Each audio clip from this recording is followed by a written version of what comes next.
예, 안녕하십니까. 예, 일본 나고야에 있는 추교 대학에서 교수를 하고 있는 전우석이라고 합니다. 반갑습니다.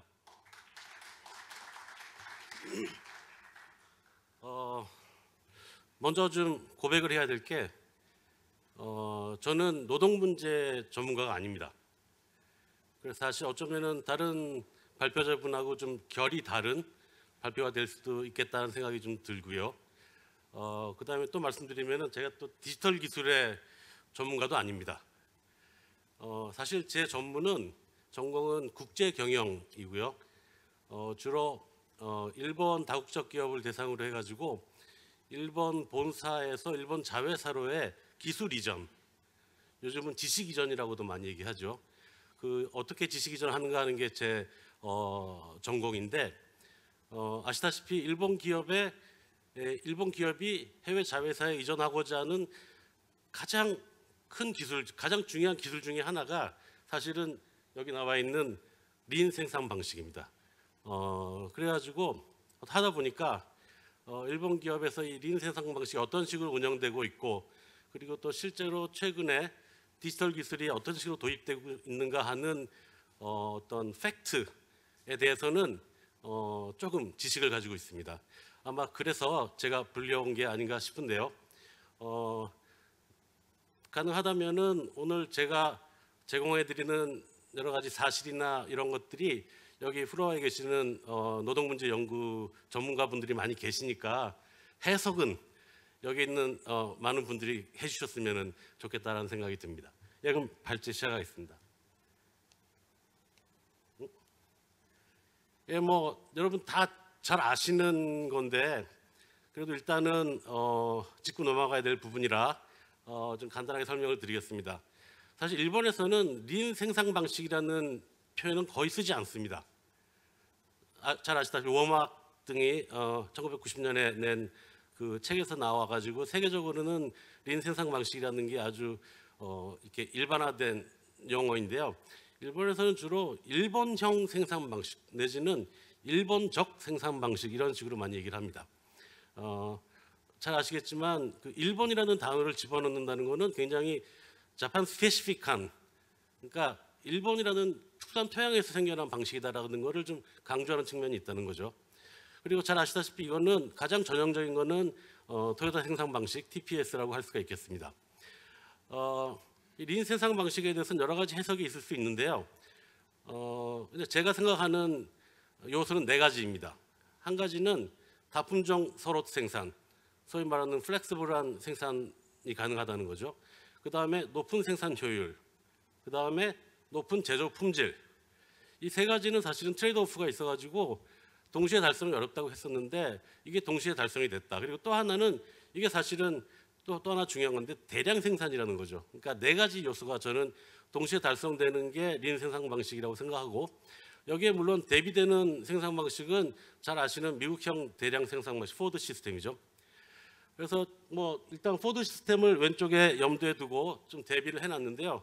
뭐 생산이 중단되지 않도록 안전 제거를 확보한다는 발상에서 되도록이면은 적은 부품 제거를 가지고 필요한 때 필요한 만큼 필요한 것이 오게 하는 저스트인타임 방식이라든가, 그 다음에 제조하고 그 다음 품질 관리나 보존 업무가 포드 시스템에서는 철저하게 분리가 되어 있었는데 그것들이 현장 기능직 안에서 어느 정도 융합이 되어 있다는 거죠. 그러니까 현장 기능직이 품질 확보에도 관여를 하고 예방 보존에도 관여를 하고, 심지어는 생산 설비를 설계하는 굉장히 초기 단계에서부터 현장 기능직이 관여한다는 데 큰 특징이 있는 것 같습니다.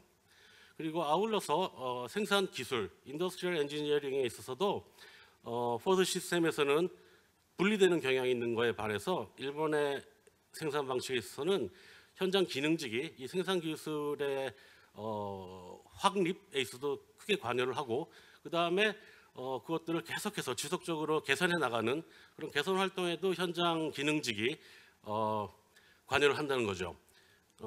제가 아까 잠깐 그걸 봤는데 영어로 번역되어 있는 데를 보니까 현장 기능직을 온사이트 테크니션이라고 번역되어 있는 부분이 있는데, 테크니션 그러면 약간 이 대졸 엔지니어의 느낌이 나는데 말입니다. 제가 여기서 말씀드린 현장 기능적이라고 하는 거는 어디까지나 현장 블루 워커로 시작해가지고 승진해서 올라간 스킬드 워커라고 말하는 게 더 적당할 것 같습니다. 예, 이걸 통해서 제가 말씀드리고 싶은 거는 린 프로덕션 시스템, 잘 아시다시피 린이라고 하는 거는 저의 반대말이죠. 그러니까 쓸데없는 지방 같은 게 없는 슬렌한 그런 몸이 린인데, 그래서 뭐 아마도 부품 재고나 이런 것들이 굉장히 린하게 갖춰져 있기 때문에 아마도 오막들이 린이라는 표현을 쓴 것 같은데, 사실은 그 린한 시스템을 뒤에서 받치고 있는 거는 굉장히 린하지 않은 맨파워라는 거죠. 그러니까 저같이 뚱뚱한 굉장히 뭐랄까, 그러니까 헤비웨이트한 그런 맨파워가 있어가지고, 이거 저는 현장의 승용공이라고 스킬드 워커라고 얘기를 하는데, 이 승용공이 받쳐주기 때문에 이런 린한 시스템이 가능하지 않았나 하는 생각을 하는 거죠.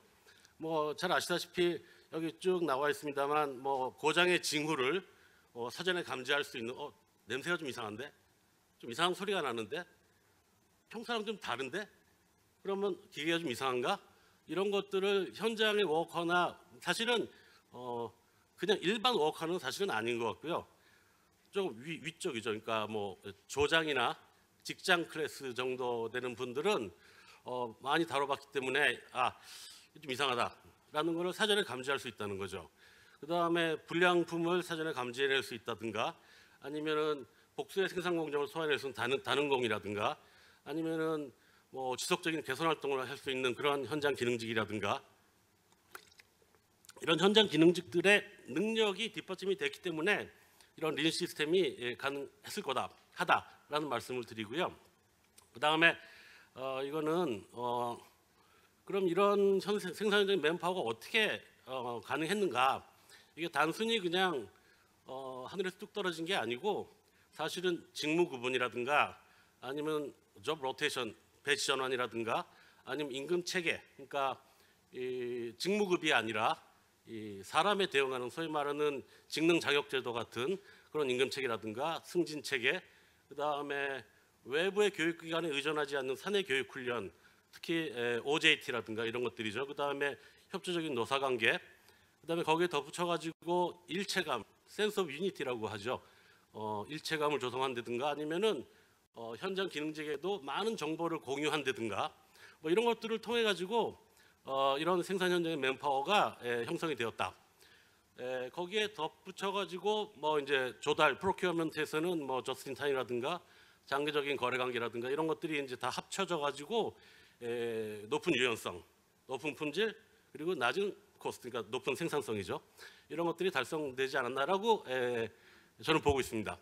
그러니까 즉 이게 무슨 얘기냐 하면은, 이런 생산적인 맨파워가 하는 거는 각종 인사제도, 그리고 그 인사제도들의 뒤에 있는 문화적 배경, 아니면 법률 내지는 사회제도, 이런 것들이 다 베이스가 돼가지고 그런 생산 현장의 맨파워가 형성이 됐다는 거죠.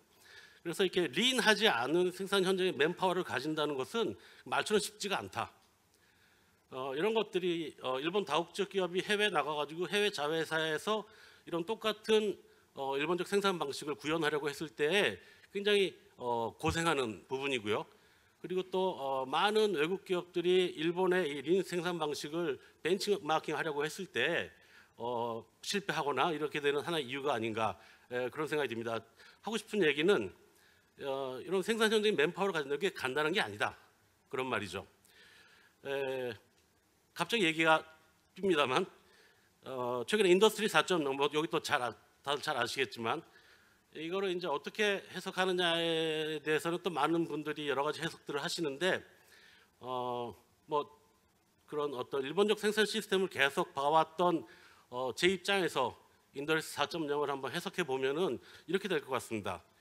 그러니까 수많은 센서, 그리고 거기에 IoT, 그걸 붙여가지고 막 데이터를 수집을 하죠.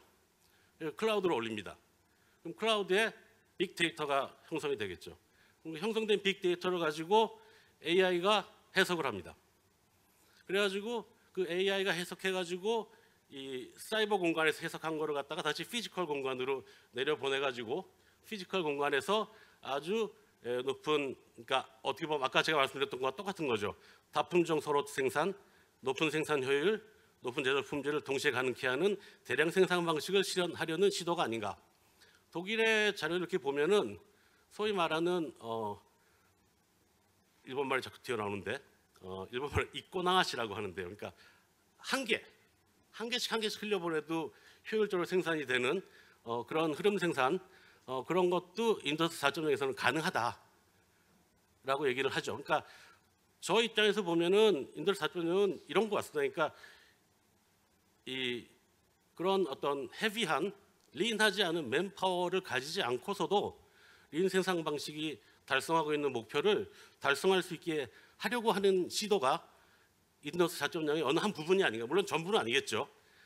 그렇게 따져보면은 결국 디지털 기술은 리인 생산 방식에서의 맨파워의 대체제가 아닌가. 그래서 센서나 IoT가 눈과 귀의 역할을 하고 그 다음에 AI가 두뇌의 역할을 하는 거죠. 여기서 두뇌라고 하는 것은 아까 말씀드린 현장의 숙련 기능공의 두뇌 역할을 하는 거죠.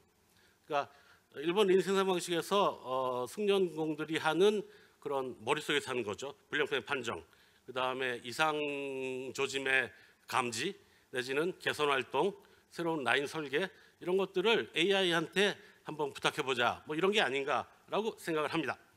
생각보다 시간이 많이 가네요. 뭐 저기 토요타하고 덴소하고 몇 가지 사례를 준비를 했는데요.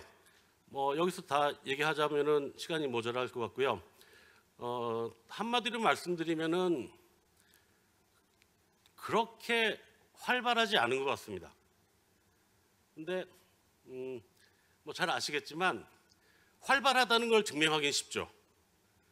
활발하지 않다는 걸 증명하기는 참 어렵습니다.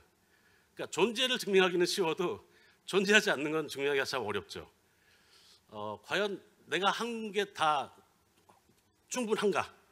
여러 가지 그런 것들이 있는데 그래서 몇 가지를 한 게 일본의 거의 유일한 경제신문이 일본경제신문, 그다음에 일본의 IT 관련 그 온라인 신문인데 모노이스트라는 신문이 있습니다. 모노이스트 신문, 그다음에 일본의 유력한 각 회사들의 프레스 릴리스 이런 것들을 다 한번 검색을 해봤습니다. 근데 진짜로 별로 안 나옵니다. 그러니까 아마도 그렇게 활발하지 않다. 근데 그 중에 이제 몇 가지 나와 있는 것들을 좀 소개를 드리고 있는데요. 토요타에서 2016년에 다카오카 공장에서 IoT화 실증 실험을 했다고 합니다. 뭐 자세한 거는 그 2017년에 노동정보에서 발간한 보고서에 있으니까 참고해 주시기 바라고요.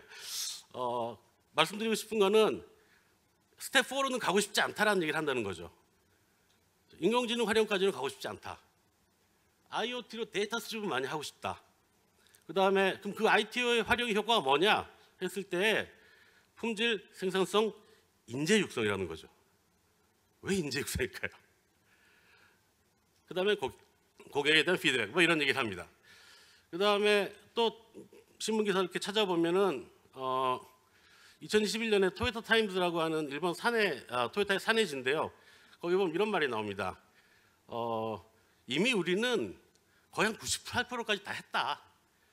남겨져 있는 2%, 2%는 이거는 사람이 안 하면 안 된다. 사람이 안 하면 안 된다는 거죠. 근데 문제는 뭐냐면은 진짜 거기가 100점인가 하는 거죠. 나중에 말씀드리겠습니다. 거기가 진짜 100점인가.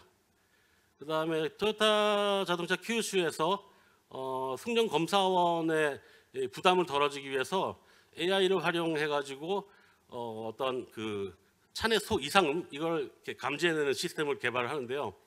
이것도 굉장히 어렵게 개발을 했는데 마지막에 뭐라고 나오냐면은 앞으로 새로운 검사원을 양성하는데 이 시스템이 도움이 될 거다라고 얘기를 해요. 뭐지? 그런 생각이 좀 들죠.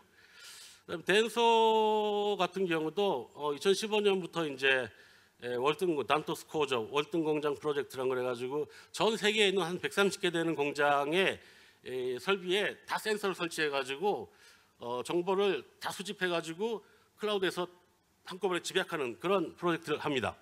근데 이때에도 뭐라고 얘기를 하냐면은 정보를 이렇게 수집하는데도 원어적기를 아는 숙련된 사람이 게재되어야 하고 그 수집한 정보를 활용하는 데 있어서도 사람이 있어야 한다.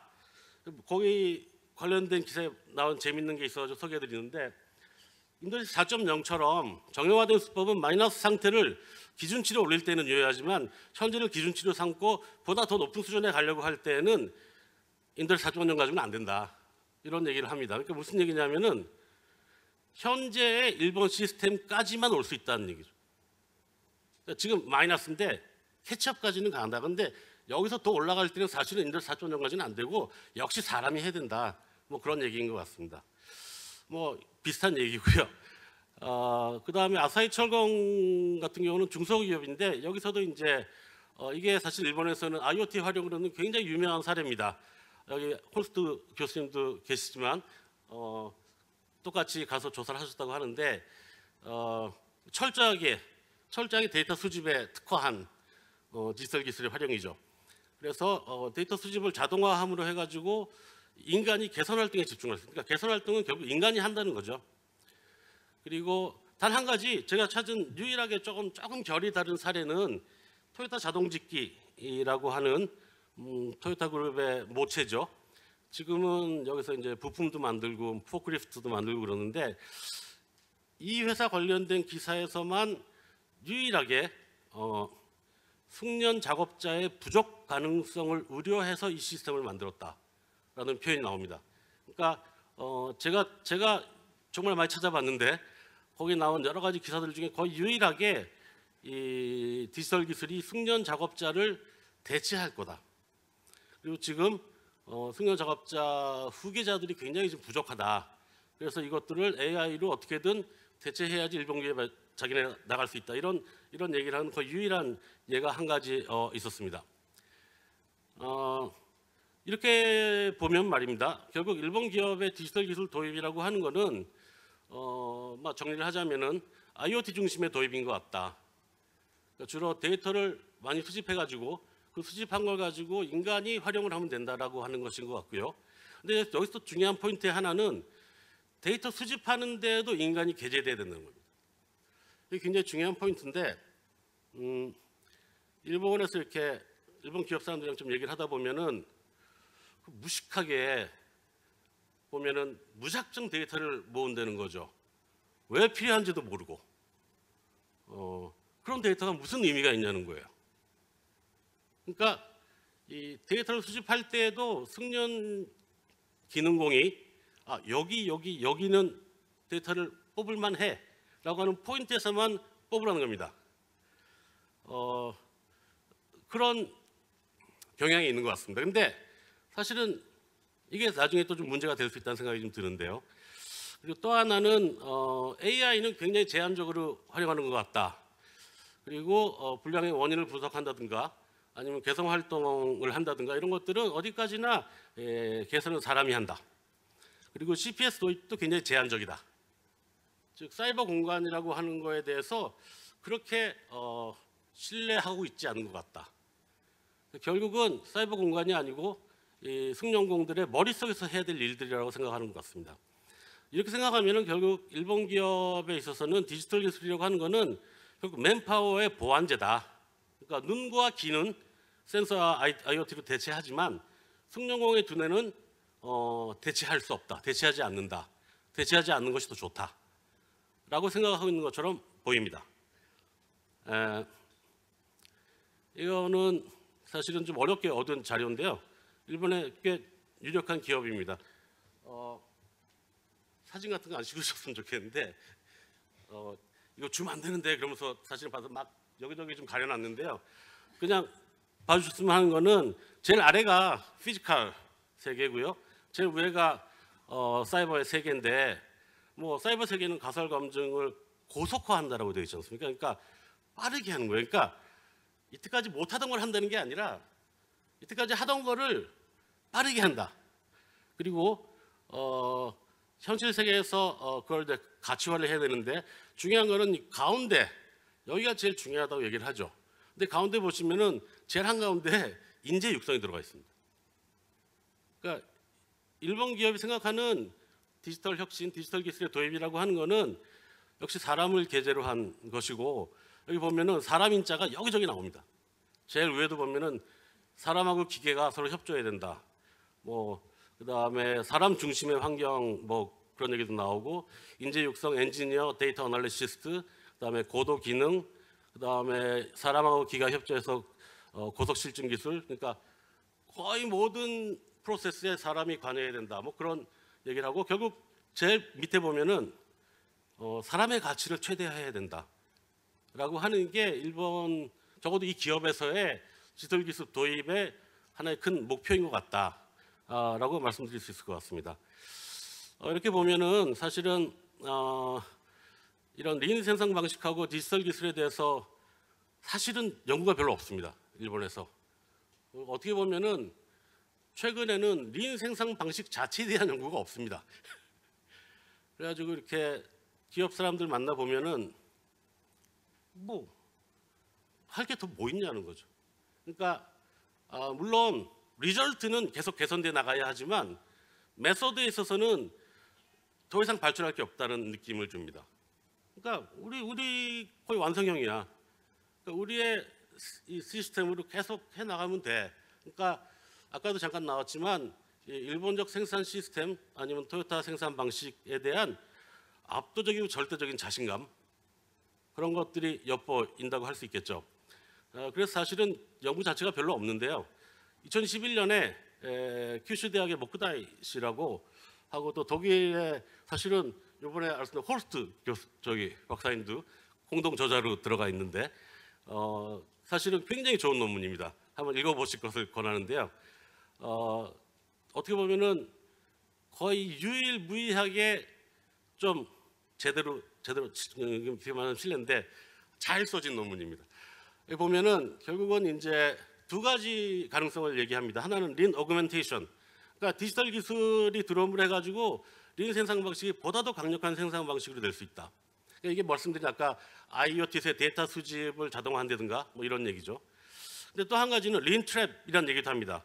린 생산 방식의 성공 체험으로 인해 가지고 디지털 기술의 도입은 굉장히 제한적일 것이고, 신기술에 대한 새로운 생산 방식, 그러니까 린을 뛰어넘는 새로운 생산 방식은 아마 오기 힘들 거다라는 게 이 논문의 결론이었는데, 제 느낌으로는 린 어그멘테이션 쪽으로 좀 길어져 있는 듯한 느낌을 받았습니다. 마지막으로 인간 중심 디지털라이제이션 그럼 뭘까라는 걸 한번 생각해 봤는데요. 이런 식으로 디지털 기술을 활용하는데 모든 국민의 인간이 개재되면은 사실 디지털 기술이 완벽하게 도입이 되면은 생산 영역에서 인간이 완전히 배제되는 거 아닌가, 그런 우려가 있을 수 있는데, 최소한 일본적인 도입을 하면은 노동이 배제될 일은 없을 것 같다. 근데 최소한 일본 같은 경우는 린 트랩을 두려워하지 않는 것 같아요. 뭐 못 가도 되지 않나? 지금의 린 생산 방식으로 충분하지 않나? 하지만 결국은 이게 한 가지 문제는 인간 능력 내에서의 디지털라이제이션인 거죠. 그러니까 이세돌하고 알파고가 붙었는데 알파고가 이겨버렸단 말입니다. 근데 알파고는 이세돌이 보지 않는 데를 본다는 거죠.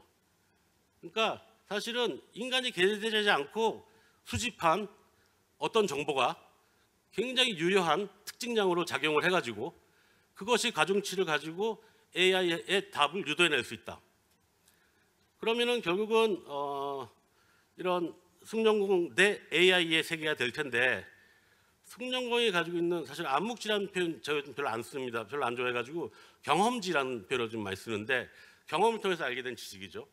승용공이 축적한 경험지, 그러니까 경험이 풍부한 승용공은 더 많은 경험지를 가지고 있고, 그러면 AI랑 상대했을 때 어떻게 될까? 100대 빨리 아닐까요? 시간이 지나면 지날수록 AI의 경험지가 점점 더 축적돼 갈 것이고, 그거는 어떻게 보면 무한대로 올라갈 수 있다. 그러면은 어느 시점에 알파고가 이세돌을 이겼듯이 싱귤러리티가 오지 않을까? 그러면 린 생산 방식은 어떻게 될까? 라는 걱정을 개인적으로는 조금 하고 있습니다. 왜냐하면 일본 기업이 잘 돼야 저도 이런 데 좀 불려오고 좋은데 앞으로 어떻게 될지 귀추가 주목된다, 그런 말씀을 드리고 오늘 발제를 마치도록 하겠습니다. 감사합니다.